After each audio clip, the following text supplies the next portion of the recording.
kita gunakan dengan sebaik-baiknya. Tadi pagi saya sudah menyampaikan kepada kita tema yang kita ambil dalam ibadah kita ini adalah dikatakan aku datang supaya mereka mempunyai hidup dan mempunyainya di dalam segala kelimpahan. Mengapa Bapak Ibu Tuhan Yesus harus datang ke dalam dunia ini dengan janji akan membawa hidup di dalam kelimpahan? Padahal dari awal Alkitab mencatat bahwa apapun yang Ia ciptakan itu baik adanya. Apa ada yang kurang di dalam penciptaannya itu? Sehingga Ia perlu datang kembali dan memberikan, menganugerahkan hidup dan hidup di dalam kelimpahan. Padahal kalau kita baca ayat-ayat tentang penciptaan, Alkitab mencatat bahwa Tuhan melihat semua ciptaannya itu baik. Bahkan ciptaan yang terakhir Ia berkata sungguh amat baik. Lalu ada apa? Kenapa Dia perlu lagi turun ke bumi dengan janji? Aku datang memberikan mereka hidup. Apa belum ada kehidupan yang Ia berikan pada waktu penciptaan? Sudah. Tapi kenapa? Apa yang terjadi? Nah ini dia saudara. Karena manusia sudah jatuh dalam dosa. Dosa itu menyebabkan manusia menderita. Diusir dari Taman Eden, terpisah dari Tuhan. Hidup tanpa Tuhan. Ketika hidup manusia di dalam dosa, maka manusia hidup di bawah penjajahan iblis. Banyak orang yang tidak menyadari bahwa kehidupan mereka sebenarnya ada dalam sebuah perbudakan yang disebut perbudakan iblis. Hidup di bawah sebuah perhambaan yang disebut perhambaan daripada iblis. Bapak, Ibu, saudara-saudara yang dikasihi, diberkati Tuhan.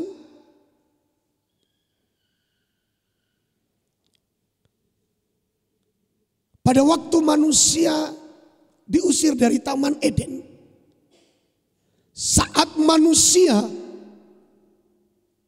tidak lagi hidup di dalam Tuhan, tidak lagi ada Tuhan di dalam hidup manusia itu, tentu siapa yang menjadi tuan mereka? Iblis. Saat manusia mengambil keputusan tidak lagi taat pada Tuhan, tidak lagi mau dengar-dengaran akan firman-Nya, tidak lagi mau melakukan firman-Nya, maka pada saat itulah mereka menjadi hamba bagi setan. Karena yang mereka dengar sejak itu adalah iblis. Dan saudaraku, itulah yang tadi pagi saya bacakan kepada kita. Di dalam Yesaya 14 ayat 17. Bahwa iblis telah membuat dunia ini seperti padang gurun. Iblis telah menghancurkan kota-kota yang dibangun oleh manusia. Dan tidak melepaskan orang-orangnya yang terkurung. Manusia diperbudak. Manusia saudaraku, dikatakan hidup bagaikan di padang gurun. Tidak ada tanda kehidupan. Yang ada adalah kekeringan. Yang ada adalah ketandusan. Yang mereka dengarkan adalah auman padang belantara yang menakutkan, mengerikan. Hidup manusia berada di bawah ketakutan, kecemasan, kekhawatiran, dan hidup manusia tanpa harapan di atas muka bumi. Saudara-saudaraku yang dikasihi Tuhan,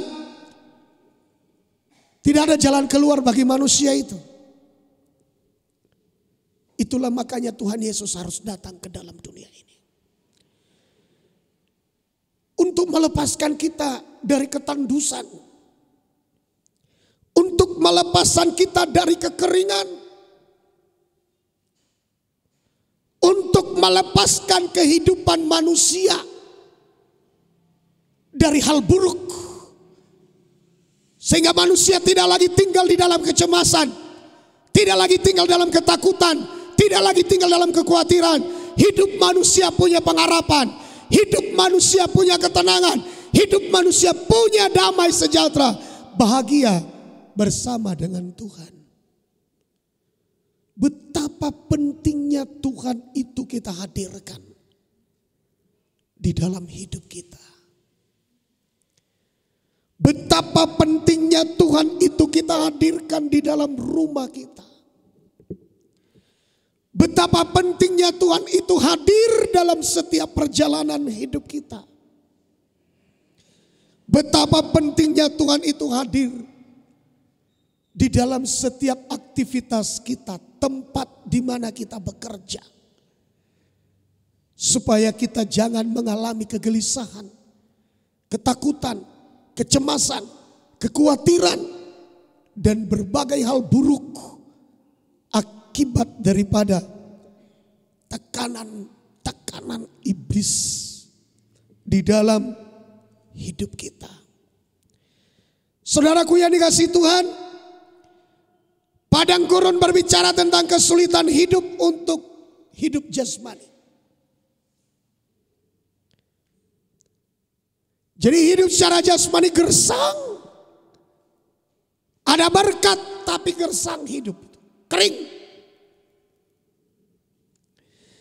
Yang kedua Bapak Ibu, ini mengakibatkan kehidupan rohaninya mati.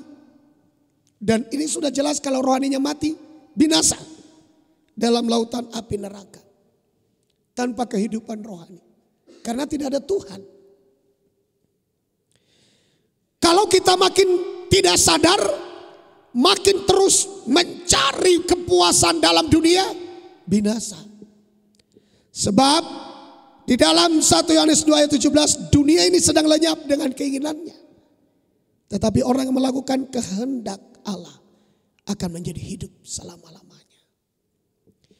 Saudaraku yang dikasihi Tuhan, pengertian hidup dalam berkelimpahan mengalami hidup pemeliharaan Tuhan.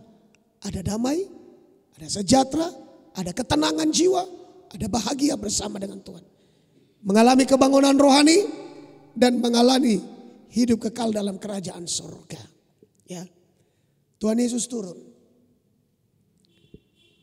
Dikatakan pada mulanya adalah firman, firman bersama dengan Allah, firman itu adalah Allah, firman itu menjelma jadi manusia. Kalau Tuhan terus berfirman, manusia kurang percaya. Itu makanya ia datang ke dalam dunia. Ia sendiri yang langsung mengajar manusia, memberitakan tentang hidup kekal.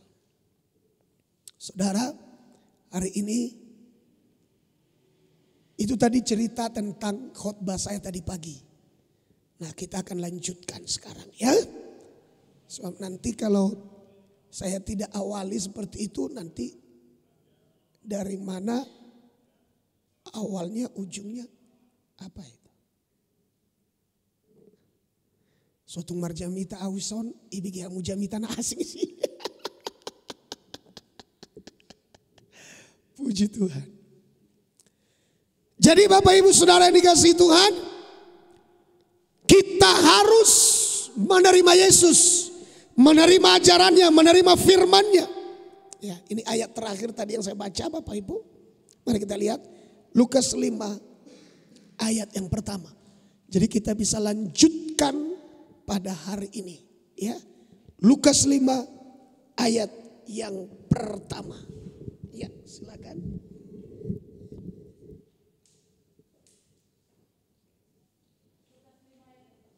Ya. Pada suatu kali Yesus berdiri di pantai Danau Genesaret, sedang orang banyak mengerumuni dia hendak mendengarkan firman Allah. Puji Tuhan. Bagaimana orang-orang saudaraku datang mencari Yesus? Pada waktu itu orang mencari Yesus ini yang benar, saudara. Bagaimana cara mereka mencari Yesus, saudara? Tujuannya apa? Tujuannya adalah orang banyak mengerumuni dia hendak mendengarkan firman Allah. Kalau zaman sekarang orang mencari Yesus supaya hidupnya diberkati, supaya doanya dijawab, supaya kebutuhannya terpenuhi. Kalau tidak, dia mundur. Ngapain saya ikut Yesus kayak begini? Tapi sikap yang benar di dalam mencari Yesus adalah ini. Orang banyak mengerumuni dia, datang dari berbagai tempat, datang dari berbagai desa, datang dari berbagai kota, datang dari berbagai latar belakang kehidupan adalah untuk mendengarkan dia menyampaikan firman Tuhan. Haleluya. Untuk mendengar firman kita beda, saudara. Makanya kita tidak mengalami perubahan dalam hidup. Kita fokus Tuhan, kita cari supaya kita mendapatkan jawaban-jawaban dalam pergumulan kita. Padahal sebenarnya dia menyampaikan firman itu supaya kita beroleh hidup. Perhatikan firman itu, pasang telinga. Di situ ada petunjuk jalan hidup. Di situ ada petunjuk bagaimana kita beroleh damai. Bagaimana kita beroleh kebahagiaan hidup. Bagaimana kita boleh berjalan dalam seluruh kehendak Allah dan sampai pada hidup yang kekal. Tapi ternyata kita mengabaikan firman. Dau Tuhan mujizat ondo. Mujizat ondo. Saudaraku yang dikasihi Tuhan, mari kita miliki sikap karena udah banyak orang sekarang malas dengar firman. Malas beribadah itu sama dengan malas mendengar firman. Jadi mau ngapain kita beribadah kalau bukan mendengar firman? Berarti tujuan lain adalah supaya kita dilihat orang beragama. Tujuan lain adalah berarti supaya kita hanya minta supaya dikabulkan doa, permohonan kita, kebutuhan kita terjawab. Bapak Ibu, saya mau katakan kepada kita, tujuan di dalam kita beribadah mencari Tuhan adalah mendengarkan firman-Nya, mendengarkan pengajarannya, mendengarkan nasihat-nasihatnya. Karena di dalam nasihat-nasihatnya kita akan menemukan hikmat, kita akan menemukan petunjuk jalan, dan kita akan menemukan kehidupan. Haleluya. Amin. Jadi cari Tuhan itu untuk dengar firman. Ibadah itu adalah untuk dengar firman. Bukan untuk lihat kekurangan orang lain, kesalahan orang lain. Firman itu bukan sama saya, sama orang tetangga itu yang cocok itu. Apalagi kalau kita sempat berkata, aduh sayang kali gak datang dia. Bukan, saudara. Mencari Yesus, bertemu Yesus, beribadah tujuannya dengar firman. Karena ia datang ke dalam dunia ini untuk menyampaikan firman. kabar baik tentang hidup kekal, kabar baik tentang pengampunan, kabar baik tentang keselamatan. Karena dari dulu sudah banyak mendengar firman. Bahkan orang Israel pertama-tama dengar firman, para nabi sudah datang. Tapi mereka, saudaraku, ketika pribadi Yesus langsung datang, ternyata mereka tolak. Artinya mereka belum beroleh hidup kekal. Mereka belum mengenal Tuhan dengan benar. Bagaimana cara kita mengenal Tuhan dengan benar? Bagaimana cara kita beroleh hidup yang berkelimpahan, yang dikatakan Tuhan ada damai sejahtera, ada ketenangan jiwa, ada bahagia, ada sukacita, dan doa kita Tuhan jawab sesuai dengan kebutuhan-kebutuhan kita. Tuhan tidak akan memenuhi keinginan kita, Tuhan akan memenuhi kebutuhan kita. Kalau ada lebih dari situ, berarti itu kehendak Tuhan. Salomo tidak meminta kok supaya dia diberi kekayaan. Dia minta apa? Hikmat. Agar dia beroleh pertimbangan di dalam memecahkan setiap masalah yang dialami di dalam bangsa itu. Nah, tetapi karena Tuhan berkenan dalam hidupnya, dia tidak minta kekayaan, Tuhan beri kekayaan. Artinya perkenanan Tuhan dalam hidup kita akan mengikut yang lain. Haleluya. Itu tambahan.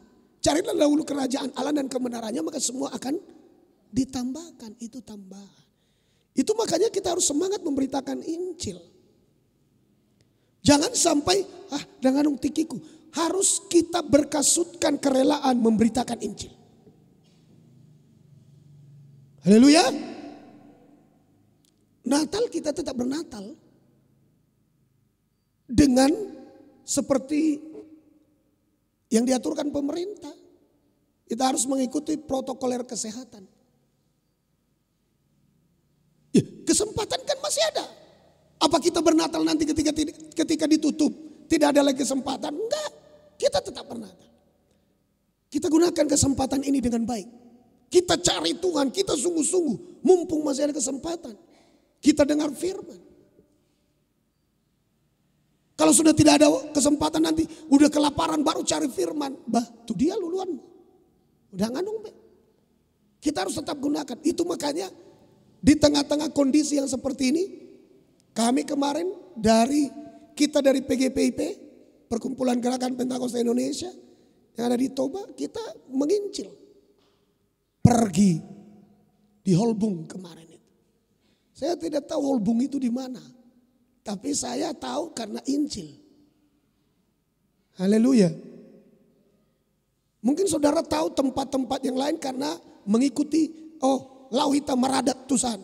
Enggak, tapi saya tahu Holbung karena Injil. Berbeda. Untuk pergi memberitakan Injil ke sana.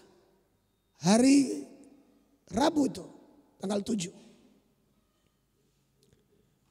Hari Kamis, karena ada ibadah malam, kita istirahat dulu. Hari Jumat kami ke tempat Ibu Sarah yang di Simare.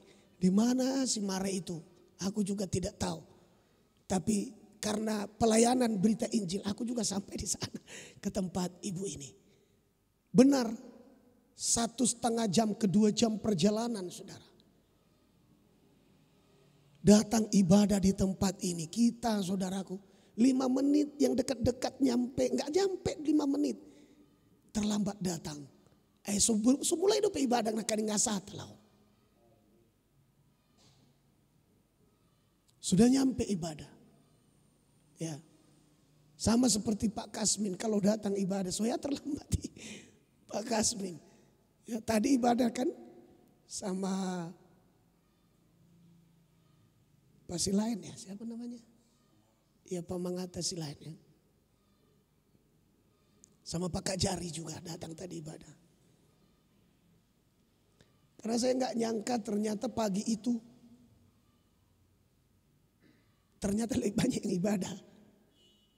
Gak tau lah mungkin. Jadi aku berpikir-pikir, ternyata banyak orang suka beribadah pagi. Banangku mulai najolo ibadah pagi. Karena hampir pagi-pagi itu rata-rata penuh tempat ibadah kita ini. Ya kan? Ya. Sekarang juga sih penuh, ada malaikat-malaikat. Dari depan sampai ke belakang. Penuh. Haleluya. Ya. Nah, kemarin saudaraku hari itu kita manfaatkan ya, ada kesempatan kita menginjil. Di tengah-tengah kurang sehat loh. Ya. Karena kita harus gunakan kesempatan ini Bapak Ibu. Di tengah-tengah saudara kurang sehat, saudara harus gunakan ibadah cari Tuhan. Saudara harus gunakan waktu cari beribadah. Kalau enggak kapan saudara? Dan kita kesana kemarin itu tempat ibu ini. Ternyata saya lihat ini daerah Simare. Jadi kita kenal Injil bawa kita. Ya, saya berharap kita lebih bersemangat. Ya, kita kemana-mana. Ya nanti kita kita gunakan waktu kesempatan ini semangat. Jangan nanti kita ayo ke pelayanan ke sana. Orang bapak lah dulu. Nggak ada waktuku. Nanti kalau sudah tiba waktunya Pak. Setelah diangkat nanti baru ada waktuku. Aduh. Sekarang kita harus gunakan waktu dan kesempatan ini. Tadi pagi kalau saudara ikuti saya singgung kembali tentang korban sembelihan sedikit tadi. Dan korban santapan itu. Waduh saudara. Waktunya sangat singkat. Kita gunakan waktu ini sebaik-baiknya. Ya. Kita gunakan waktu ini. Ayo semangat. Semangati roh kita. Ya. Hai rohku, hai jiwaku, mengapa engkau tertekan? Ayo keluar dari tekanan. Ayo pasang kasut kerelaan. Memberitakan Injil. Haleluya. Kita harus pakai kasut kerelaan. Beritakan Injil. Ya. Puji Tuhan. Saudaraku saya rindu ya. Nanti kalau nanti di Simare pun terbuka kita bikin KKR. Haleluya Inang. Kebetulan Amang itu kepala desa di sana. Jadi saudaraku yang dikasihi Tuhan. Mari gunakan waktu dan kesempatan ini. Orang banyak mencari Yesus. Orang banyak mengerumuni Yesus. Mereka ingin mendengarkan dia berfirman. Bukan untuk Tuhan. Lakukan mujizat. Tuhan, kalau sudah dibenahi kerohanian kita. Lewat firman yang diberitakan iman kita tumbuh. Mujizat mengalir sendiri. Haleluya. Dengar dulu firmannya biar iman kita tumbuh. Iman itu nanti yang mempercayai firman Tuhan. Setiap janji Tuhan. Iman itu nanti yang menarik turun. Mujizat itu terjadi. Di dalam kehidupan kita. Haleluya. Jadi kalau di dalam ibadah kita mengaromoni Yesus untuk mendengarkan firman Tuhan, maka di sana kita akan menemukan kehidupan. Bahkan kita akan mendapatkan kelimpahan. Apa itu kelimpahan? Pemikiran kita mengenai kelimpahan itu berarti kaya raya. Enggak. Ada orang kaya raya tapi gantung diri pada akhirnya. Oh bukan tidak terkenal para artis itu, mereka bunuh diri. Apa yang kurang mereka? Mereka dikenal di mana-mana minta foto kalau ketemu dengan orang. Mereka dikejar-kejar. Tapi kenapa mereka mengakhiri hidup dengan sangat tragis, bunuh diri? Karena ada sesuatu, itu namanya dia punya harta tapi tidak punya kelimpahan. Punya kelimpahan itu gimana? Ada damai, ada ketenangan, tidak seperti dikejar-kejar, ada sukacita, ada kebahagiaan. Bukan hanya bisa ketawa ketika ada berkat, tapi bisa ketawa di tengah-tengah badai. Bisa ketawa karena ada Tuhan di dalam. Haleluya. Haleluya. Itu dia Bapak Ibu. Makanya Bapak Ibu, kita melihat di sini ketika kita mengerumuni Yesus dengan tujuan dengar firman Tuhan, ada hadirat Tuhan yang melawat, ada kelepasan, ada perubahan atmosfer yang tadinya menekan. Sekarang atmosfer rohani berubah. Ada kelegaan, ada damai sejahtera, ada sukacita, ada kebahagiaan, ada pengharapan. Sekalipun sudah mau mati rasanya, tapi karena ada hadirat Tuhan, ada pengharapan untuk sembuh. Ada pengharapan untuk pulih. Ada pengharapan untuk bangkit. Ada pengharapan untuk diberkati. Ada pengharapan untuk kembali sehat. Ada pengharapan untuk masuk surga. Ada pengharapan. Nah, sebaliknya, apabila kita cari Tuhan tapi tidak mendengar firman, dia ada mujizat. Mampuan auto suatu mujizat. Kering hidup saudara. Kering. Akan mengalami kekeringan. Sekalipun nanti engkau pulang engkau dapat berkat, tapi hidup rohanimu kering tanpa hadirat Tuhan. Hampa. Ada sesuatu yang kosong di dalam hidupmu yang sebenarnya itu hanya bisa diisi oleh Tuhan. Jadi kita harus terlibat saudara, gunakan kesempatan ini, pergi, ayo kita beritakan Injil. Karena Tuhan titip ini kepada kita. Apa yang Tuhan titip? Pergilah, jadikan segala bangsa muridku. Ayo. Kalau ada tetangga saudara, kalau ada orang teman-teman saudara ketemu, ayo. Maaf ya.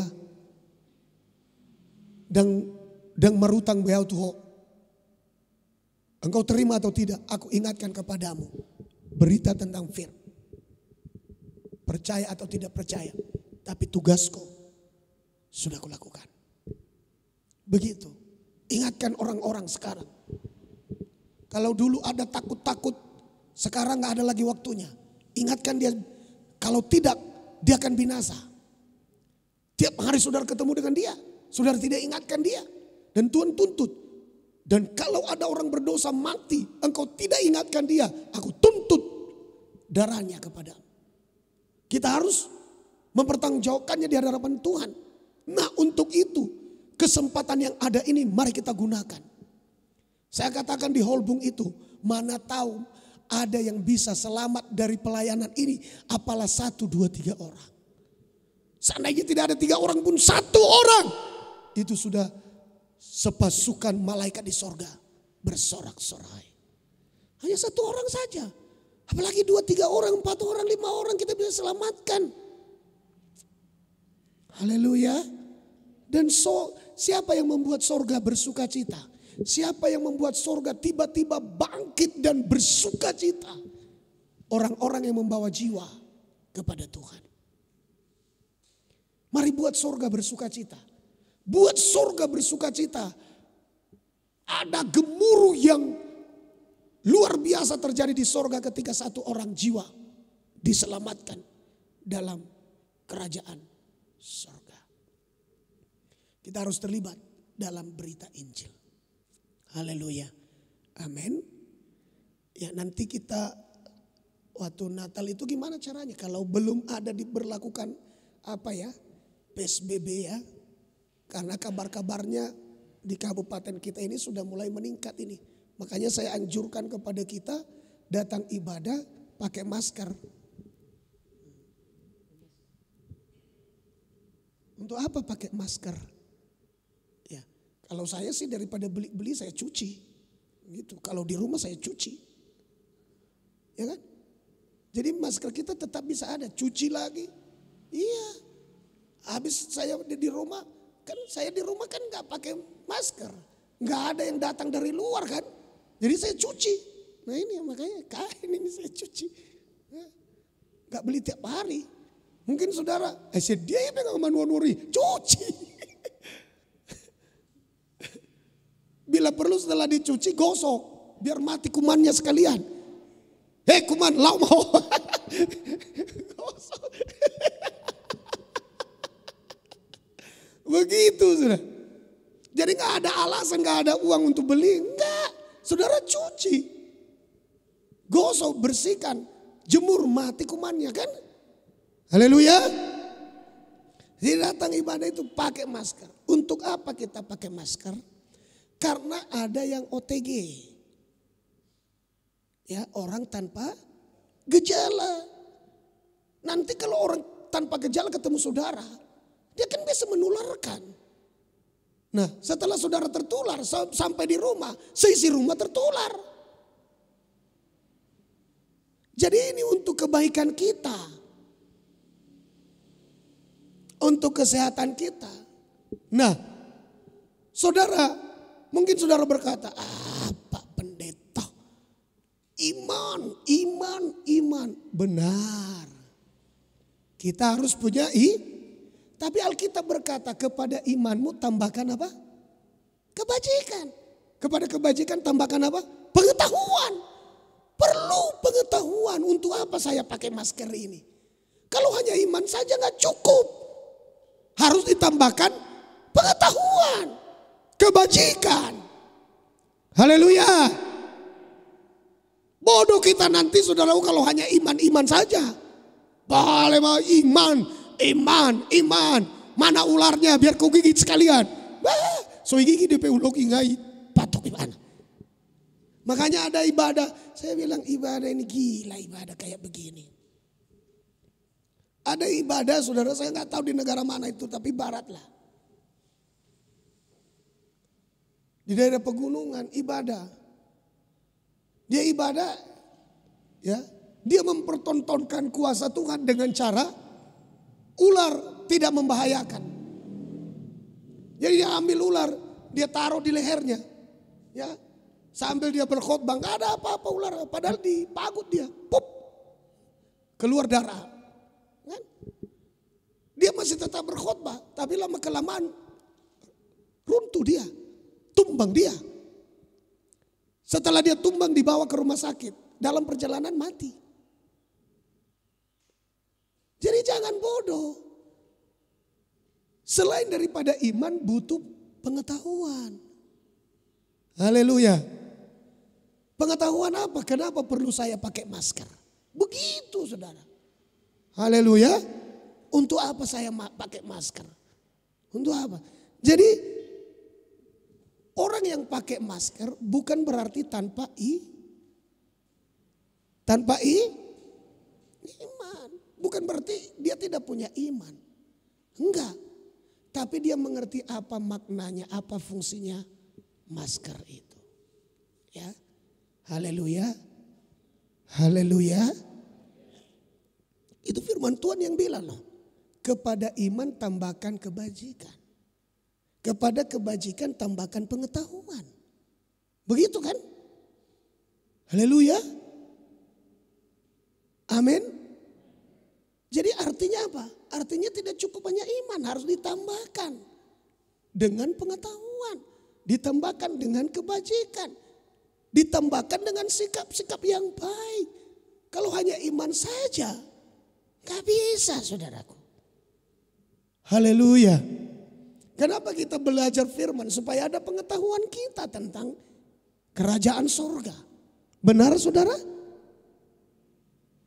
Kalau nggak ada dengar firman, dari mana pengetahuan? Apa tiba-tiba datang saja? Enggak, harus belajar. Kita harus belajar. Coba orang anak-anak sekolah ini. Nah seperti si Yusuf sana itu, cikatnya itu. Luar biasa. Coba saudara bersekolah. Saya tidak mau sekolah. Saya hanya pakai iman saja. Tiba-tiba nanti pengetahuan ada. Gak bisa. Haleluya. Ada orang pernah bisa dapat seperti itu? Gak ada. Ya. Harus sekolah. Di sana kita diajar. Nah tambahlah pengetahuan kita. Amin. Amin. Begitu saudara. Haleluya. Nah, di sini kita melihat, ayo kita buka sekali lagi saudara Lukas 4 ayat 43. Mari kita perhatikan ya. Lukas 4 ayat 43. Firman Tuhan, ia berkata kepada mereka, juga di kota-kota lain aku harus memberitakan Injil kerajaan Allah, sebab untuk itulah aku diutus. Jadi untuk apa Yesus diutus ke bumi ini? Haleluya. Untuk apa? Untuk memberitakan Injil. Tidak salah orang tadi, mereka mengerumuni dia untuk apa? Mendengar, karena memang dia datang untuk memberitakan Injil. Haleluya. Jadi kalau kita saudaraku ibadah, ngapain? Mendengar berita Injil. Oh pendeta, tolong, tanya konjau. Enggak, dengar dulu Injil. Haleluya. Dengar dulu Injil, dengar dulu firman. Didoakan pun kita, enggak sotatu sido. Kita tidak memiliki pengetahuan tentang jalan-jalan Tuhan, tentang keinginan Tuhan, kerinduan Tuhan, maksud Tuhan. Maka saudaraku yang dikasihi Tuhan, semuanya akan menjadi sia-sia. Sama seperti ini. Tolong Pak Pendeta doakan aku ya. Bila perlu amang. Jangan hanya doalah, bila perlu buan jo auto puasa. Ina. Sedangkan dia jangan berpuasa, berdoa pun enggak mau. Menjadi waduh. Dia hanya mengandalkan orang lain. Enggak bisa saudaraku. Haleluya. Kita juga harus berdoa. Orang lain itu hanya menopang. Haleluya. Amin. Dasarnya kita. Ya. Dasarnya kita. Kalau orang lain itu menopang. Artinya saudaraku supaya tambah lebih kekuatan kita. Supaya lebih berkenan kepada Tuhan. Banyak orang menopang lebih bagus. Istilahnya mengerjakan satu rantai sekarang ini 20 kali 20 ya. Jadi mengerjakannya kalau dikerjakan oleh rame-rame cepat selesai. Jangankan saudaraku berhari-hari. Ya kan? Mungkin hanya 1-2 jam selesai. Kalau rame-rame dikerjakan. Ya. Kira-kira begitu. Bukan berarti tidak. Yang kita minta doa tidak mau berdoa. Kita minta dia berpuasa, kita tidak puasa. Gak bisa. Pokoknya itu adalah kita. Amin Bapak Ibu. Jadi perhatikan tujuan Yesus datang ke dalam dunia ini, ingat. Untuk memberitakan Injil. Tujuan dia datang ke dalam hidup saya, ke dalam hidup saudara, ke setiap desa, ke setiap kota. Dia datang ke sana, dia diutus ke sana adalah untuk memberitakan Injil kerajaan Allah. Itulah tujuan dia diutus ke dalam dunia ini. Jadi saudaraku yang dikasihi Tuhan, berita Injil itu ada 2 bentuk. Dan kita harus tahu ini. Dan saya juga sudah berulang-ulang sampaikan kepada kita ada 2 bentuk. Yang pertama saudaraku, memberitakan kepada orang tentang keselamatan. Keselamatan ya. Coba kita lihat dulu. Efesus 1 ayat 13. Dan kita harus tahu ini. Jadi ada tingkatan di dalam pemberitaan Injil. Ya. Ada 2 bagian. Silakan Efesus 1 ayat 13. Firman kita Tuhan, perhatikan ya. Di dalam dia kamu juga karena kamu telah mendengar firman kebenaran, Ya. yaitu Injil keselamatanmu. Di dalam dia kamu juga ketika kamu percaya dimeteraikan dengan Roh Kudus yang dijanjikannya itu. Nah perhatikan di sana, di dalam dia kamu juga karena kamu telah mendengar firman kebenaran. Firman kebenaran itu yaitu Injil keselamatanmu. Ya. Firman kebenaran apa? Firman kebenaran apa? Injil. Ya. Firman. Jadi ini harus kita dengar dulu. Firman kebenaran adalah Injil keselamatan. Sebab di sana saudaraku diberitakan tentang Yesus yang turun ke dalam dunia. Diberitakan tentang Yesus yang mati di kayu salib. Diberitakan tentang Yesus yang sudah bangkit dari antara orang mati. Diberitakan tentang Yesus yang sudah naik ke sorga. Diberitakan tentang Yesus yang akan menjadi imam besar yang telah melintasi langit untuk menjadi pengantara bagi kita. Jadi Bapak Ibu, di sanalah kita mengerti, oh saya percaya, saya diselamatkan. Itu. Ya. Jadi Injil keselamatan harus dimulai dari kebenaran hidup. Tidak akan bisa sampai kepada keselamatan tanpa hidup dimulai dari kebenaran. Keselamatan itu dimulai dari kebenaran. Artinya bagaimana? Artinya hidup kita dulu harus mau dibenarkan lewat Injil yang kita sudah dengar. Ketika kita mendengarkan Injil kebenaran, hidup kita harus benar, hidup kita harus dibetulkan, hidup kita harus mau dibawa kepada jalan yang salah, kepada jalan yang benar. Pindah dari jalan yang salah kepada yang benar. Cara hidup yang salah kepada cara hidup yang benar. Jalan yang salah kepada jalan yang benar. Pola hidup yang salah kepada pola hidup yang benar. Supaya kita masuk dalam keselamatan. Injil kebenaran dimulai, Injil keselamatan dimulai dari kebenaran. Hidup benar.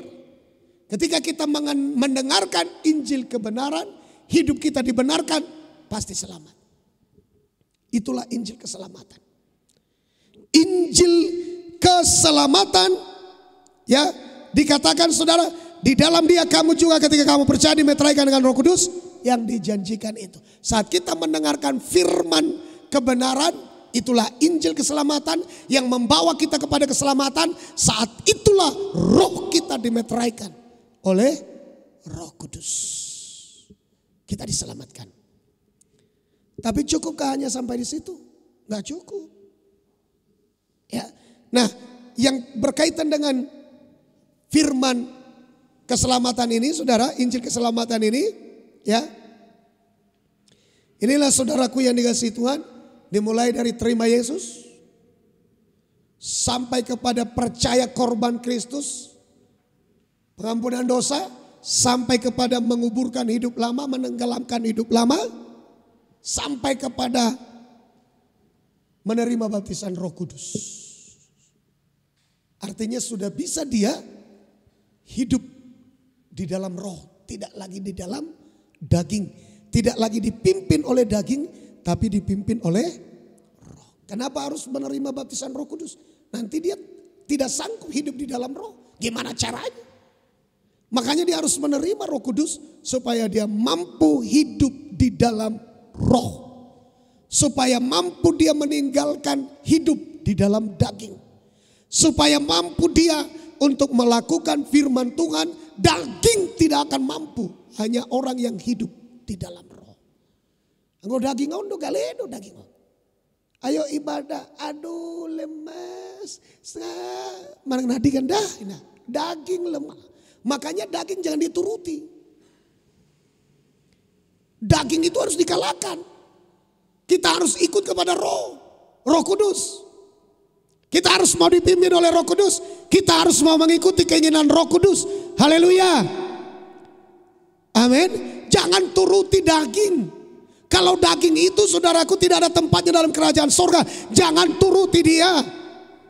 Saudara harus lawan keinginan daging. Karena keinginan daging akan adalah perseteruan dengan Allah. Berlawanan dengan Tuhan. Dan itu saudaraku akan mengundang murka Tuhan. Jadi gimana caranya? Kalahkan daging. Hidup dalam roh. Mau dipimpin oleh Roh Kudus.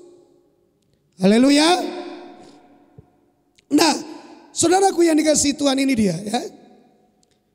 Firman ini saudaraku disebut, inilah yang disebut penginjilan. penginjilan itu saudaraku adalah menjangkau orang supaya diselamatkan.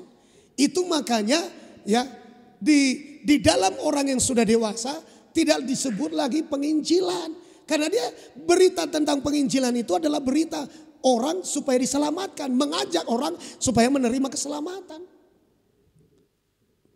Ya, itu berita Injil. Coba kita lihat dulu ya. Kisah Rasul pasal 2 ayat 36 sampai 38. Ya silakan 36. Firman Tuhan. Ya. Jadi seluruh kaum Israel harus tahu dengan pasti. Iya, harus tahu dengan pasti. Jangan sampai kita nggak tahu dengan pasti. Haleluya. Pasti itu beda dengan mudah-mudahan. Setiap orang Kristen harus tahu dengan pasti. Setiap saudara harus tahu dengan pasti. Setiap jemaat harus tahu dengan pasti. Katakan amin. Haleluya. Harus tahu dengan pasti. Setiap pribadi kita yang ada dalam ruangan ini, yang mendengarkan firman ini harus tahu dengan pasti. Ya, coba sekali lagi. Jadi seluruh kaum Israel harus tahu dengan pasti ya, bahwa Allah telah membuat Yesus yang kamu salibkan itu menjadi Tuhan dan Kristus. Iya. Jadi salah kalau ada orang bilang, wah orang Kristen melantik Yesus jadi Tuhan. Wah, apa hak kita melantik Yesus jadi Tuhan? Tapi Alkitab berkata Allah telah menjadikan dia Tuhan dan Kristus. Loh, kalau begitu banyak Tuhan, enggak. Kita tahu, harus ceritanya tahu bagaimana Yesus turun ke dalam dunia. Pada mulanya adalah firman. Firman itu bersama-sama dengan Allah. Firman itu adalah Allah. Firman itu menjelma, ya itulah Yesus. Yesus itu Tuhan. Haleluya. Tidak perlu kita ragukan. Dia yang akan datang, dia yang akan ditunggu seluruh dunia. Datang kali kedua untuk menghakimi dunia ini. Ya. Nah, coba kita lihat sekali lagi ya. Ayat 37. Ketika mereka mendengar hal itu, terus, hati mereka sangat terharu. Ya. Lalu mereka bertanya kepada Petrus dan rasul-rasul yang lain, apakah yang harus kami perbuat saudara-saudara? 38. Jawab Petrus kepada mereka, bertobatlah dan hendaklah kamu masing-masing memberi dirimu dibaptis dalam nama Yesus Kristus untuk pengampunan dosamu, maka kamu akan menerima karunia Roh Kudus. Ya, tadi kita udah mendengarkan firman Injil keselamatan itu sampai nanti roh kita dimeteraikan oleh Roh Kudus. Jadi berita tentang Injil keselamatan berkaitan dengan pertobatan. Berita tentang Injil keselamatan berkaitan dengan baptisan air. Menenggelamkan hidup yang lama, menguburkan manusia lama. Berkaitan dengan menerima Roh Kudus. Itu Injil keselamatan. Haleluya. Haleluya. Amin. Bukan saya sudah jalani itu Pak. Mengerti. Harus tahu. Harus bisa ceritakan. Loh, gimana kronologinya kita selamat? Kita nggak tahu. Jadi itu makanya diberitakan ini supaya kita tahu ceritanya bagaimana kita diselamatkan. Haleluya. Injil keselamatan itu kaitannya adalah pertobatan. Injil keselamatan itu adalah kaitannya masing-masing memberi diri dibaptis, menguburkan manusia lama, menenggelamkan manusia lama, manusia daging yang hidup tidak menuruti Tuhan, ya, tapi hidup menuruti setan. Nah, itu harus dikuburkan, ya, harus dikuburkan. Nah, setelah itu baru saudaraku roh kita dimeteraikan, menerima baptisan Roh Kudus. Biasanya ya. Kalau orang belum dibaptis Roh Kudus, harus menjalani baptisan air, itu masih banyak orang yang hidup dalam daging pertimbangan. Untuk apa saya dibaptis? Untuk apa saya dibaptis? Untuk apa saya dibaptis? Asing nu ajaran halaun, asing nu ajaran halaun. Dipikir ajaran agama. Agama tidak bisa menyelamatkan. Organisasi tidak bisa menyelamatkan. Persyaratan tentang baptisan adalah syarat masuk surga. Haleluya. Coba baca sekali lagi ayat 38. Ya. Jawab Petrus kepada mereka, bertobatlah dan hendaklah kamu masing-masing memberi dirimu dibaptis dalam nama Yesus Kristus untuk pengampunan dosamu. Itu dia, untuk pengampunan dosa. Gak ada kaitannya dengan organisasi. Haleluya. Gak ada kaitannya dengan agama. Agama tidak bisa menyelamatkan kita. Organisasi tidak bisa selamatkan kita. Haleluya. Lalu apa Pak gunanya kita berorganisasi? Ya, satu, keteraturan. Karena pemerintah menghendaki keteraturan. Haleluya. Yang kedua, ya, kita memang sistemnya diaturkan Tuhan seperti itu. Petrus, kalau kau mengasihi aku, gembalakanlah domba-dombaku. Ya, yang ketiga, kita harus punya rumah yang jelas. Masa domba gak punya rumah, gak punya tempat tinggal? Yesus berkata ini terlantar, kasihan. Yesus tergerak hatinya dengan belas kasihan karena ia melihat domba-domba itu seperti yang tidak punya gembala, kelelahan. Kalau tidak punya tempat tinggal, tidur di mana-mana, mengembara kemana-mana. Makanya harus jelas kandangnya di mana, penggembalaannya di mana. Karena itu yang akan menudungi kita. Haleluya, katakan amin saudaraku. Haleluya, jadi bertobat. Beri diri dibaptis untuk pengampunan dosa, baru nanti kita akan menerima baptisan Roh Kudus. Tapi biasanya ada orang yang rohnya menyala-nyala, hidupnya berkobar-kobar, belum dibaptis dia sudah menerima Roh Kudus. Ada. Nah, kalau ini nggak bisa lagi. Kalau Roh Kudus saja dia sudah terima, nggak mungkin dia berlawanan dengan firman. Biasanya rata-rata orang yang menerima baptisan Roh pasti akan melakukan baptisan air. Itu pasti. Ya, karena banyak orang saudaraku karena belum menerima Roh Kudus, belum terbuka hatinya untuk firman. Biasanya sulit itu karena dagingnya masih memerintah. Maila mamereng halaklah, ya, malu melihat tetanggalah. Tuh dia non bay nonmu, muka kon, tuh dia bay nonmu.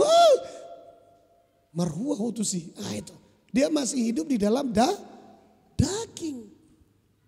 Belum hidup di dalam roh. Nah, mari kita lihat ayat 40. Ya, silakan. Banyak ayat 40.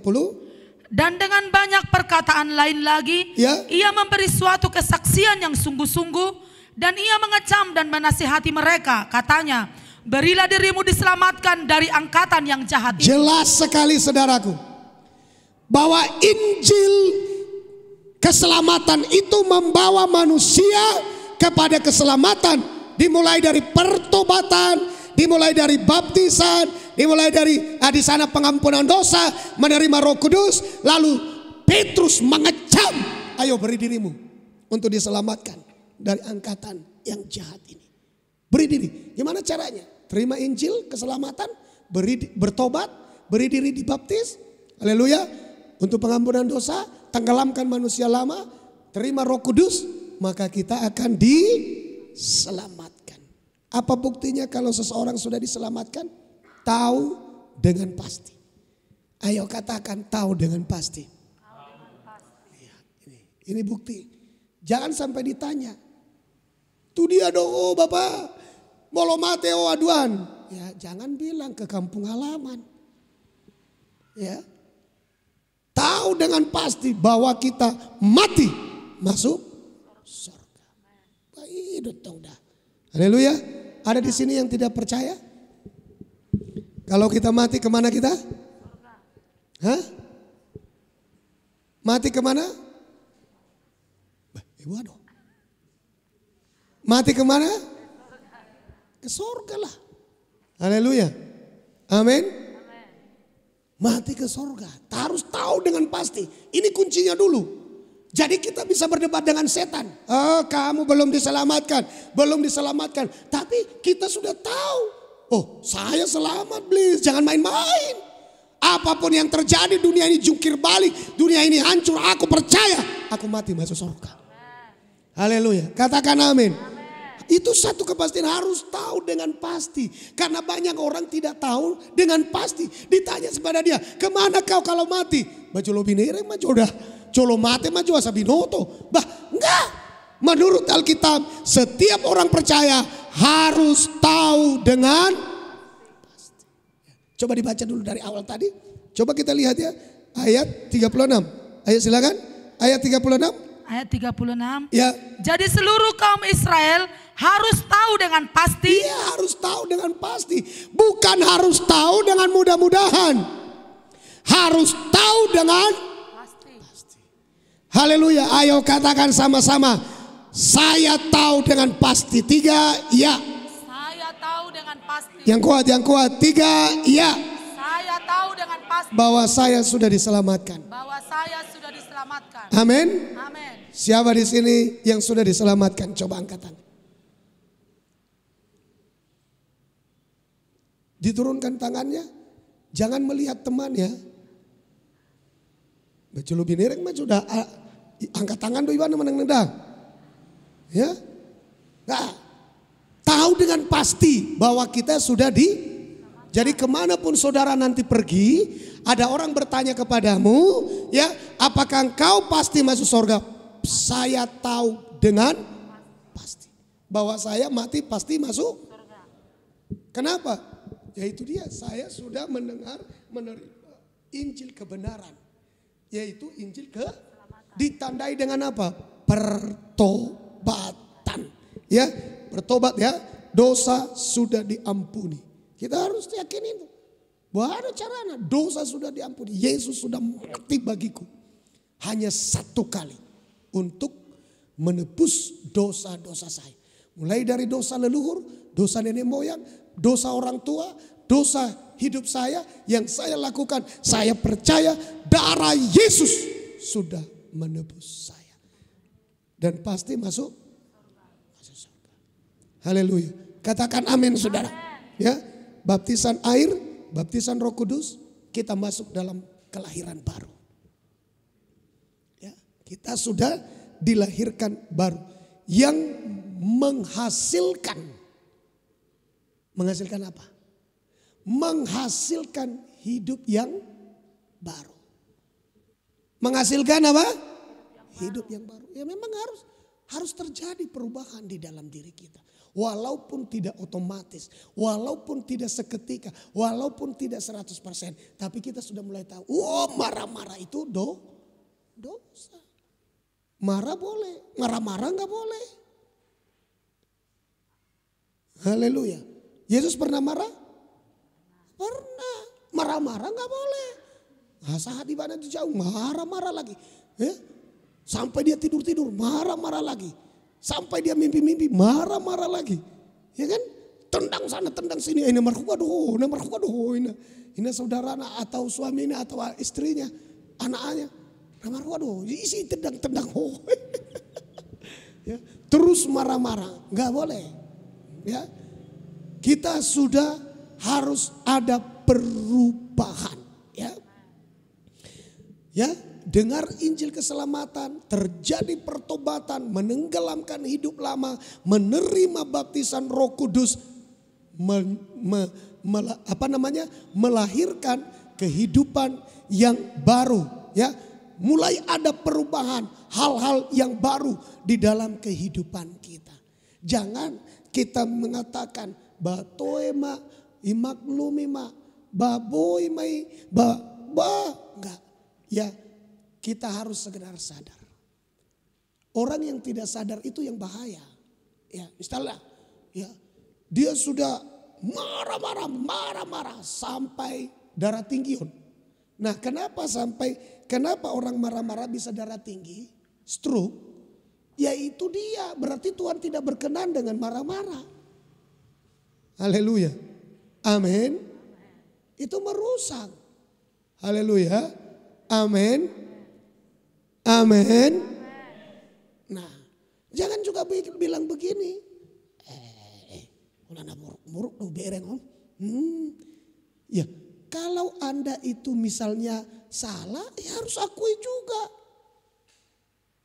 Ya, ada orang saudaraku hanya melihat sifat orang yang marah sama dia, tapi dia tidak lihat penyebabnya kenapa marah. Nangkap ya. Misalnya ada bawahan. Saat komandannya pergi, lalu dia main-main, tidak mengerjakan tugasnya. Saya bertanya kepada saudara, begitu pulang komandannya masuk dalam kantor atau tempat pekerjaan, dia lihat semua berantakan, tidak beres, marah nggak? Oh jangan bilang ada Tuhan, entah udah tahu firman, udah lahir baru, nggak bisa begitu, nggak bisa. Saudara harus terima kalau dimarahin itu karena kesalahan kita, wajar. Tuhan Yesus pun marah. Betul? Marah. Yesus melihat tidak benar itu, Yesus marah. Makanya Tuhan Yesus bilang apa itu? Firman Tuhan bilang apa? Yang tidak bekerja, jangan dikasih makan. Itu ketegasan. Wah, dangilian omongan. Ali anak Tuhan. Anak Tuhan loh. Firman Tuhan yang bilang begitu. Pemalas gak perlu dikasih makan. Ya, hanya tiap hari angkat kaki, ongkang kaki. Lalu setelah itu dia berharap, puasa yang ngomong banget. Gak bisa begitu, harus kerja. Katakan amin. Jadi Bapak Ibu jangan hanya melihat kekurangan orang lain, kesalahan orang lain, tapi lihat juga saudaraku. Karena bagi orang kan, menurut dia kalau marah itu dosa. Coba lihat saudaraku, orang-orang dunia yang mereka cari sama kita apa? Yang mereka cari adalah apa? Kesalahan-kesalahan kita. Kapan salah? Kapan salah? Kapan? Itu orang yang tidak bertobat. Ya. Anak-anak Tuhan itu gimana saudaraku? Ya, coba saudara, telepon pendeta oleh pengusaha. Pak pendeta, au porsea doba anggota gereja alana ngaya tu siatani Tuhan nggak mengerti firman Tuhan, au yakin do dan mungkin be asing-asing aneh-aneh dan lain sebagainya. Oh ya, ini Pak siusok atau siupik onma terimalah di tempat pekerjaan. Udah dikasih bekerja, nyampe di kantor. Kau siapa? Aku Pak yang diutus, yang dibilang Pak pendeta itu. Katanya Bapak menelpon butuh pekerjaan. Oh iya, puji Tuhan. Kau bisa apa? Ya apa ya? Bisa komputer? Nggak tahu Pak. Bisa nyapu? Nggak biasa Pak. Bisa ini betulkan ini? Nggak biasa Pak. Loh, jadi kau bisa apa? Ya minta digaji aja Pak.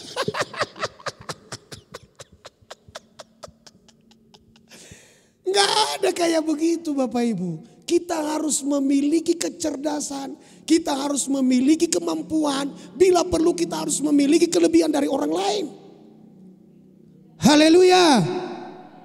Kenapa saudara Sadra, Mesa, Abednego dan Daniel dibutuhkan di Babilonia, bahkan di pemerintahan? Alkitab mencatat mereka memiliki kecerdasan melebihi orang-orang Babilonia. Itu dia. Jangan pingin ini, pingin itu tapi nggak tahu apa-apa. Sama seperti Pak Utagaul ya, Pak Utagaul, Pak Yosua. Belum bisa saya bilang Pak Yosua. Pak Utagaul Yosua. Beberapa lama mereka langsung bisa. Tapi ada orang merangan-rangan. Ikon merdram 2 tahun, merdram alai 1 tahun dilewati nggak tahu apa-apa. Holan mangatuk pesu iboto, ya kan? Batuk maju. Nggak tahu aku. Atuk maju. Ada kuboto. Atuk maju. Asal ini dengar ini begini. Nggak tahu aku. Orang begini bagaimana ini? Hanya mimpi-mimpi aja. Sama seperti itu. Mimpi-mimpi masuk surga nggak bisa masuk surga. Harus kita kerjakan. Saudara tahu orang-orang yang hebat itu tidak ada yang tiba-tiba. Saya pastikan kepada saudara, mereka itu pasti sudah kerja keras. Ya? Tidak ada yang tiba-tiba Bapak Ibu. Thomas Alva Edison berapa ribu kali dia gagal. Dia ulang terus, itu namanya ulet pekerja keras. Ada orang yang tiba-tiba percaya, amin. Amin. Kerja keras. Nggak ada yang jatuh dari langit. Kerja keras, itu yang diberkati Tuhan. Saya berharap Bapak Ibu, tidak bisa hanya mimpi-mimpi. Au mimpiku do ikon boy do au marpiano. Itu mimpiku.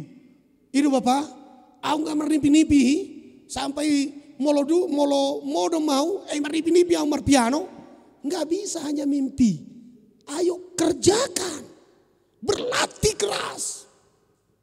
Orang-orang yang berhasil dalam hidupnya Bapak Ibu, termasuk baik dalam pekerjaan rohani maupun dalam hal-hal jasmani.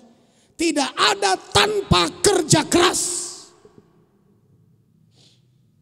Nggak ada itu. Ini gedung ini saudaraku terbangun, tanya sama Ibu Joyce, doa semalaman hanya untuk memperebutkan di dalam alam roh pertapakan ini saudara yang dikasih Tuhan. Itu repotnya minta ampun. Iya kan? Ibu Joyce masih ingat kan? Karena Ibu Joyce masih di sini. Mulai dari awal mendoakan tempat ini dia ada. Soal bagaimana kita doa malam, bagaimana kita datang di sini sampai perjamuan kudus sudah. Kita mengurapi tempat ini, nggak ada yang gampang saudara.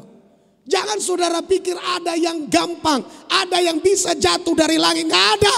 Semua dimulai dari kerja keras, doa yang keras, cari Tuhan yang keras, sungguh-sungguh. Kalau hanya sekedar nggak ada itu. Ya, sampai ada beberapa hamba Tuhan sampai saya udah lupa. Kalau ketemu, ingot amang dupitehi, ahai niku. Hiai buan amang au dipertampakan di gereja tehi di sana. Itu na doa mutik ini, bedo. Ikutnya aku amang katanya, mendoakan itu. Tonga borong ini kita letakkan tangan di situ. Iya kita lakukan itu saudara. Gak ada yang tiba-tiba, gak ada. Kita doa puasa, doa semalaman itu. Kalau doa semalaman dulu kita kan habis udah menjelang akhir. Pas tempat kita kontrakan di atas ini. Paling 50 meter ya. Sekitar 50 meter lah. Ya, turunlah kami ke bawah di sini. Ini hutan dulu, air pokoknya rumput-rumput. Takut kita, kan sering muncul ular dari bawah ini kan ada juga apa namanya sungai. Itu sungai yang jembatan sana itu. Ya. Tapi kita masuk ke dalam ini. Rumput-rumput yang tinggi-tinggi. Dulu di sini jalan Naburu Guarna. Karena ini dulu belum ada rumah-rumah di sini. Ngatabereng hampir kalau tidak salah hampir 20 tahun ini udah berdiri kantor bupati Babereng songong-songong nondo deh. Bayangkan dulu sebelum kantor bupati di sini, benar-benar jalan buruk doh. Sering tabrakan kendaraan, tung iboto kendaraan segijang. Karena semua ini dulu kayak takut orang lewat di sini dulu. Tapi kita gumuli waktu itu. Sempat dulu saya ragu. Tapi karena sebuah nubuatan yang datang pada waktu itu. Kamu tidak perlu berdoa, hanya mengucap syukur. Saya mengucap syukur doa terus. Sampai berapa lama itu, hampir 1 tahun itu. Mengucap syukur, terima kasih Tuhan untuk pertapakan. Pertapakan song marna tarida. Tapi kita tekun melakukannya Bapak Ibu. Kita terus terima kasih Tuhan untuk pertapakan. Sambil datanglah ke sini. Karena waktu itu begitu pertama-tama ditawarkan saya nggak suka karena begini dia bagaimana cara membangunnya. Bersedia nama hepeng membanguni dan nyatusan sungguh dia godang nih hepeng membanguni. Tapi begitu berdiri kantor bupati ini saya berarti cocok. Inilah yang dimaksud Tuhan. Kamu tidak perlu berdoa, kamu hanya bersyukur saja. Dan bukan sesuai kehendakmu tapi kehendak Tuhan. Sesuai kehendak Tuhan. Oke. Berarti ondo arwah. Ya. Jadi kami turun berdoa. Oh terjadi pergolakan sudah. Apa itu? Rebut-rebutan agen. Yang satu bilang daung audo menga. Yang satu bilang audo. Audo nama saya. Tu audo ipasahat. Yang satu bilang tu audo. Waduh. Badang mernana jadi namaon. Akhirnya kami ambil keputusan perang di dalam roh. Tuhan utus malaikat-malaikatmu. Panggil itu yang punya tanah. Suruh datang ke sini. Waduh udah tingkat perang-perang begitu sudah dalam roh. Suatu hari terjadilah mujizat yang tidak pernah kuduga. Tidak pernah kubayangkan. Ya tak beberapa hampirlah 1 tahun kita bergumul.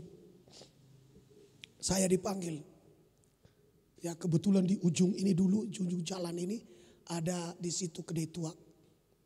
Kedai kopi lah, kedai ya sama jual tua juga. Di situ mereka. Saya dipanggil. Siapa aku bilang? Adong mak ikodean, adong menggora mangina. Pergi saya. Saya lihat wajah-wajah mereka, enggak ada yang kenal saya. Atedang namang mangalului tanu tayene itu turuan ini. Oh iya, kami untuk pertapakan gereja. Tar songkot mau.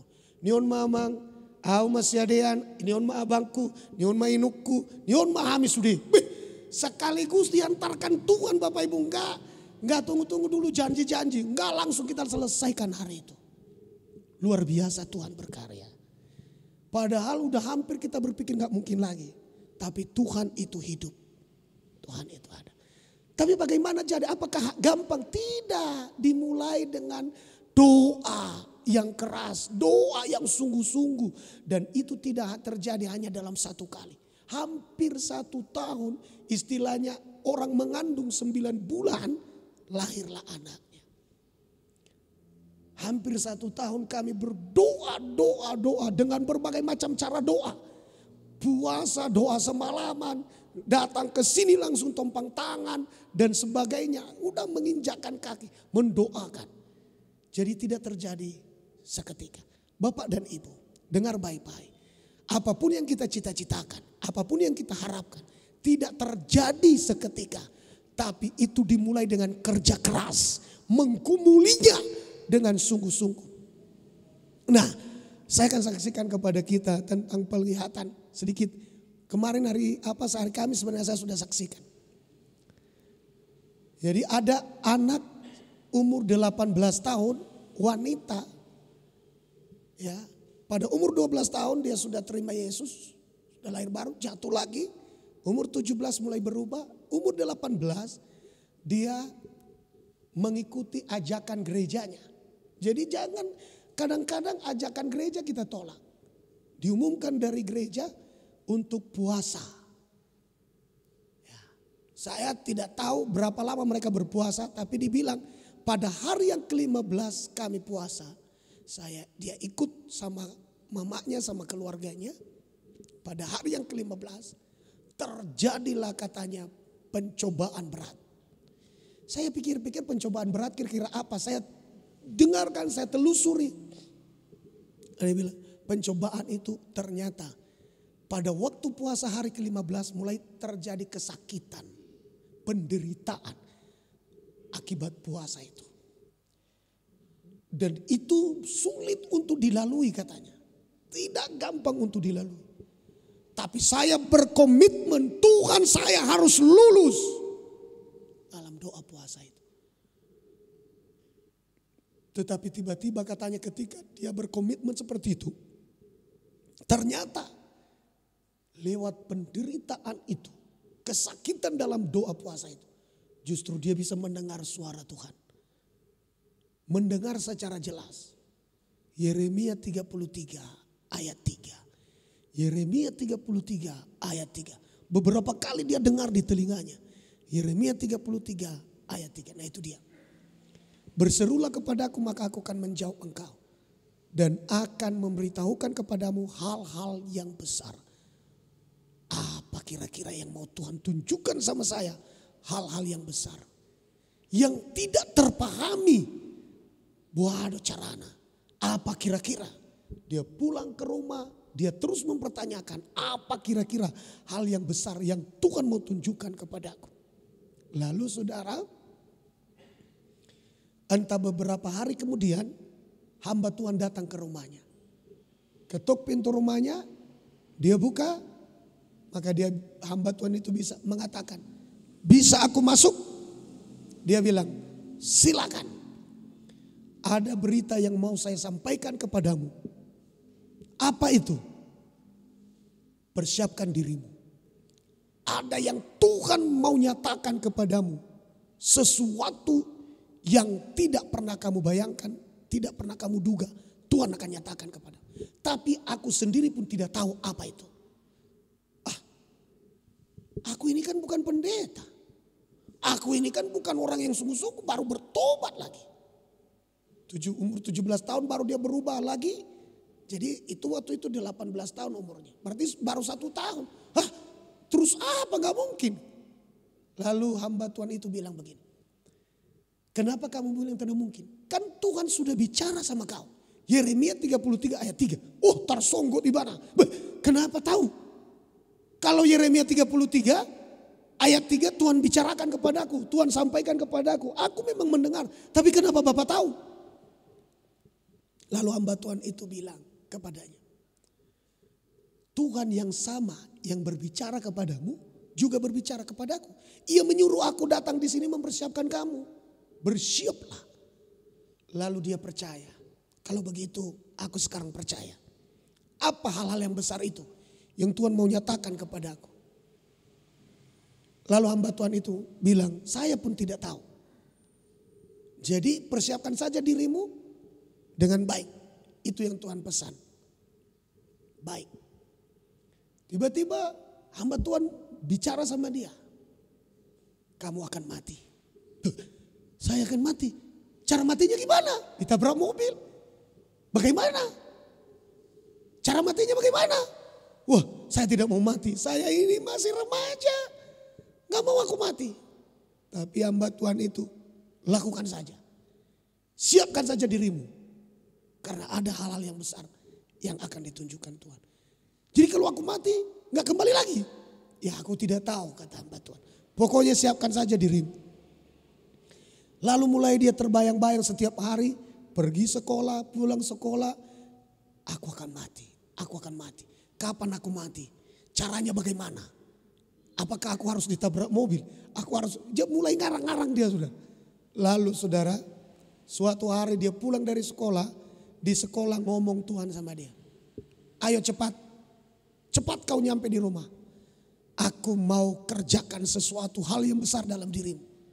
Dia bilang apa Tuhan? Kau akan mati hari ini. Saudara, itu mengejutkan, menakutkan. Karena orang tuanya juga sudah diberitahukan hamba Tuhan itu kalau dia akan mati. Dan ini harus ditunggu-tunggu. Matinya gimana, caranya gimana. Itu kan mengerikan dan menakutkan bagi keluarga itu. Ya kan? Tapi bahagia di satu sisi bahagia. Kenapa bahagia? Karena anak mereka Tuhan sendiri yang akan memanggil. Ya kan? Mereka mendengarkan hamba Tuhan itu berbicara dan sesuai dengan apa yang dikatakan dengan anaknya itu. Lalu dia bilang begini, Tuhan, kalau aku mau mati hari ini, aku minta tanda. Kalau hari ini nanti aku pulang ke rumah, aku temukan ada hamba Tuhan yang menyampaikan pesan yang sama, maka berarti aku percaya. Itu suara daripadamu. Tiba-tiba saudara, dia nyampe di rumah, dia lihat kok gak ada hamba Tuhan. Berarti tidak benar. Tidak benar apa yang dibilang oleh yang kudengar suara itu. Entah suara apalah itu. Karena kenapa? Karena hamba Tuhan itu ternyata mereka ada di belakang ngomong-ngomong dengan orang tuanya. Tapi begitu dia masuk ke belakang, dia lihat, sudah di sini rupanya, berarti benar. Tuhan sudah siapkan, aku akan mati hari ini. Dan hamba Tuhan itu mengatakan kepada, siapkan dirimu dengan sebaik-baiknya. Sepolos-polosnya, setulus-tulusnya, siapkan dirimu. Hari ini kamu akan mati. Bayangkan Bapak Ibu, mereka berdoa sungguh-sungguh. Mereka berdoa Berdoa sungguh-sungguh. Sampai berapa lama tapi tidak ada kematian. Mereka terus berdoa menantikan. Mungkin ada beberapa lama, kira-kira itu saudaraku menjelang pagi itu. Mulai dari pulang sekolah sampai menjelang pagi. Tiba-tiba lah katanya si anak gadis itu jatuh ke bawah. Tidak lagi bernafas. Dibetulkan letaknya, dipegang dia makin dingin, makin dingin, makin dingin, makin dingin. Sampai tidak ditemukan lagi nadinya tidak bergerak lagi, tidak ada nafas. Dia mati. Nah, di dalam penglihatan itu dia dibawa ke neraka dan ke sorga selama 24 jam. 24 jam tidak hidup, 24 jam mati. Itu ditunggu-tunggu oleh keluarga, saudaraku, menakutkan itu. Hidup enggak kembali, hidup enggak kembali, hidup enggak kembali. Itu. Jadi ada was-was, saudara. Buah donoeng. Hidup enggak kembali. Jadi itu 24 jam dibawa ke neraka dan dibawa ke sorga. Setelah itu dia bilang, udah nyampe di sorga. Setelah dari neraka ke sorga, dia bilang, Tuhan, aku enggak mau pulang. Aku tinggal di sini saja. Tidak bisa, kata Tuhan, kau harus pulang. Kau harus beritakan apa yang kau lihat di sini. Kau harus beritakan apa yang kau lihat di neraka. Kau harus. Jadi ada orang bilang begini, ya, bahwa neraka itu tidak diceritakan detail di dalam Alkitab. Memang betul. Dan ada orang memang yang mengatakan bahwa neraka itu sampai sekarang belum dibuka untuk orang-orang masuk ke dalamnya. Betul. Tapi kenapa ada penglihatan-penglihatan tentang neraka? Tujuannya adalah Tuhan tunjukkan itu. Begitulah nanti gambarannya. Supaya kita tahu gambaran neraka itu mengerikan. Supaya kita tahu gambaran neraka itu menakutkan. Dan supaya kita jangan pernah berkeinginan masuk ke sana. Makanya Tuhan perlihatkan neraka itu kira-kira gambarannya seperti itu. Nah, pertanyaannya, kok bisa ada yang dilihat di neraka, ada orang di neraka? Orang-orang si A masuk neraka, si B masuk neraka. Kok bisa? Nah, artinya bahwa Tuhan pasti tahu siapa yang akan masuk neraka. Yakin? Siapa-siapa yang sudah mati itu yakin? Tuhan tahu siapa mereka yang ke neraka, siapa yang ke surga. Makanya mereka bisa tahu. Dengar, sering dibilang ada anak kecil tidak bisa masuk neraka karena polos. Umur 8 tahun katanya aku lihat di neraka. Kenapa 8 tahun ada di neraka? Ditanyanya sama Tuhan Yesus. Karena dia ini dimasuki oleh roh pemberontakan. Roh pemberontakan. Jadi kerjanya mulai dari kecil hanya nonton film kartun itu. Film nomor BDBDI, film kejar-kejaran itu. Seperti apa namanya itu, apa yang sering terkenal ini sekarang ini. Naruto. Wah, film. Akhirnya jiwanya menjadi keras. Dipanggil mamanya, dipanggil bapaknya. Sini dulu kau, tunggu. Bah, dia yang lebih besar suaranya dari bapaknya, dari mamanya. Pergi maju. Bayangkan, akhirnya jadi pemberontak. Roh pemberontakan masuk sama dia. Dan itu saudaraku, mulai dari kecil sampai umur 8 tahun itu, dia dikuasai oleh roh pemberontakan. Dan dia hanya suka nonton. Seperti itu. Akhirnya Tuhan Yesus bilang, dia ada di sini. Ya, makanya orang tua harus melindungi anak. Dengan tontonan-tontonan yang kalau perlu mungkin diperkenalkan mulai dari lahir. Ya saya ingat dan itu benar. Kenapa saya katakan benar? Saya lupa ya.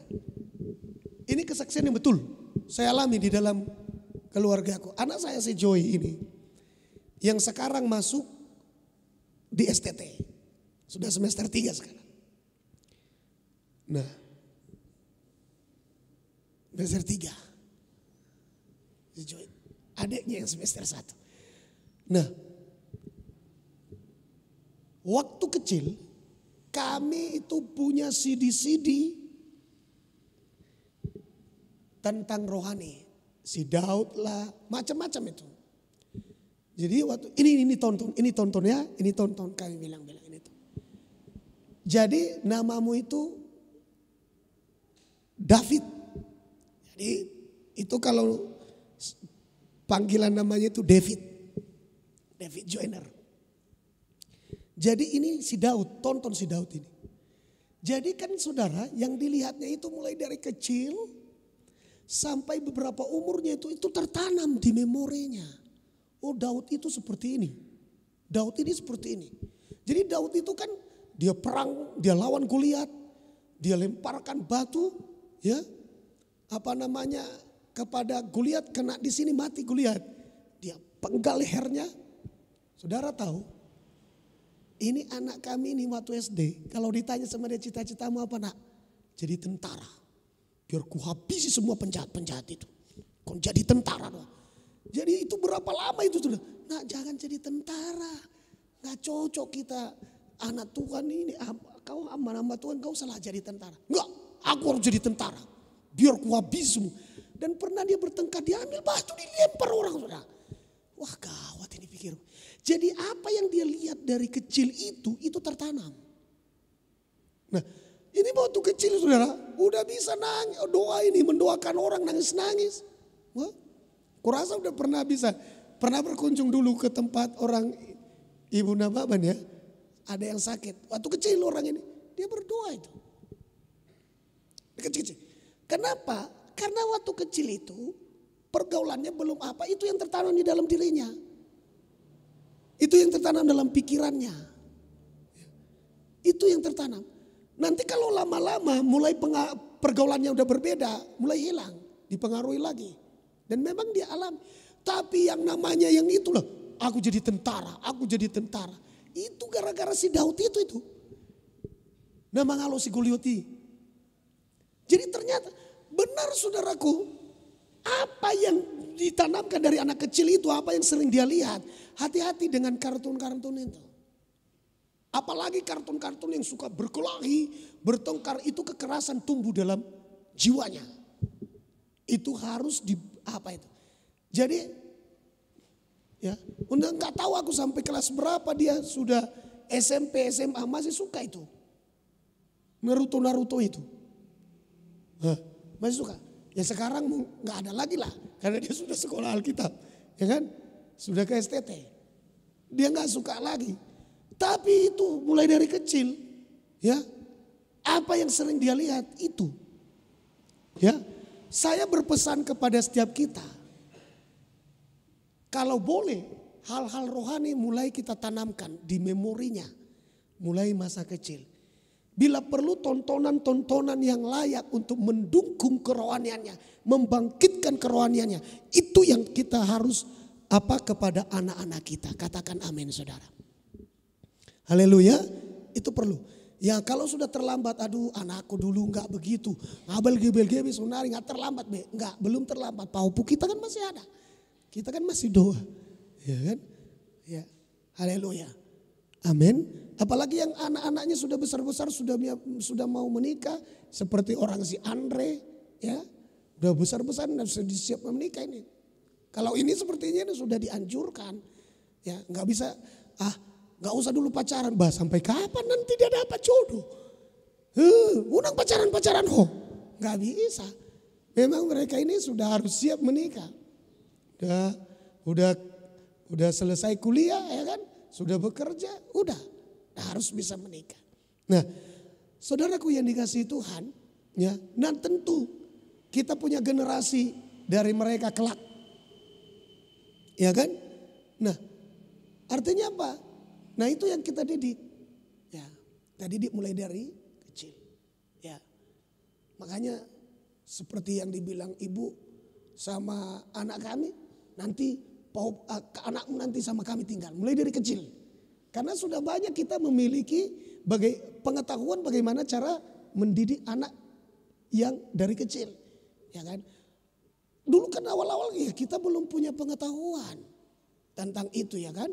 Nah ini kita punya pengetahuan mengenai bagaimana mempersiapkan anak ke depan untuk bahkan anak itu ternyata sudah diasah otaknya mulai dari dalam kandungan. Sejak dari dalam kandungan. Jadi artinya sudah banyak kita memahami, kita persiapkan ya generasi-generasi berikutnya dengan lebih baik di hadapan Tuhan. Nah, saudaraku yang dikasihi Tuhan ini, dia melihat neraka banyak. Nanti kapan-kapan nggak kalau di live kayaknya nggak cocok ya. Banyak hal-hal yang dia sampaikan mengenai di neraka itu, dia lihat orang-orang ya di dalam neraka. Nah, termasuk orang lagu-lagu dunia. Ya. Saya melihat anak-anak Tuhan, ya, kalau saya telepon masih lagu dunia banyak. Nana derenya, ya aduh. Isi di kadongan kan? Ya pasti teman-teman saya kan ada membatuan kalau ketemu kan. Isi di sangat dua stop sebentar. Udah konon jemaat, nasu bertobat do jemaat. Ya kan? Jadi saudaraku yang dikasihi Tuhan, bikin nada deringnya kalau itu pun dipakai ya yang rohani lah. Ya. Sukanya lagu-lagu rohani. Kalau punya mobil ya siapkan lagu-lagu rohani. Ya, rekaman-rekaman khotbah. Haleluya. Amin. Ya, karena kita kan udah pakai YouTube, tinggal kita bisa di jalan direkam, dimasukkan ke dalam flash disk, bisa kita dengar berulang-ulang. Ya, saya aja di rumah, kami di rumah, mungkin Bapak Ibu jujur, kami lebih suka puji-pujian kita dengarnya. Ini puji-pujian kita yang di sini setiap hari Minggu, lebih suka mendengar itu daripada mendengarkan yang lain-lain. Karena kenapa? Karena kami lihat orang-orangnya, kami tahu orangnya siapa. Jadi kita mendengar ya. Kita tahu sambil ngecek di mana kira-kira yang kelemahan-kelemahannya, kekurangan-kekurangan kita di dalam pujian dan penyembahan. Ya kami pasang di rumah. Di TV lagi kami pasang sudah. Ya, iya, silakan dengarkan. Ya, jangan kita nggak dengarkan. Ya, dengarkan supaya tahu di mana kira-kira yang perlu diperbaiki. Dengarkan. Ya. Kami mendengarkan, kami pasang lewat TV. Bahkan kami kadang-kadang ibu mau berdoa, dia pasang dulu itu ikut nyanyi-nyanyi dia bersama dengan lagu-lagu. Lagu-lagu kita di sini. Yang di YouTube, yang di Facebook. Dia pasang di televisi, ya, dia hidupkan. Ya kalau melompat-lompat dia ikut melompat-lompat sendiri di situ. Habis itu dia menyembah. Ya. Jadi saudaraku yang dikasihi Tuhan, silakan dengarkan puji-pujian kita. Amin Bapak Ibu. Haleluya. Unang dukun atong sungonon. Sedih, Ibu Joyce deh. Tuh emang abino tuh. Jangan. Haleluya. Justru kita harus tahu supaya kita tahu di mana kira-kira kelemahan kita dan yang perlu kita perbaiki dalam pujian dan penyembahan kita. Misalnya drum kita, ya gimana? Apakah suara sudah masuk, drum baru menyusul? Ya perlu. Kita perlu supaya makin baik. Karena kita tampilkan live, umum menonton. Ya, bukan hanya kita di sini. Ya, haleluya, amin. Baik Bapak Ibu, sampai di sini firman Tuhan. Ya, nanti minggu depan kita bisa lanjutkan. Tuhan Yesus memberkati kita. Mari kita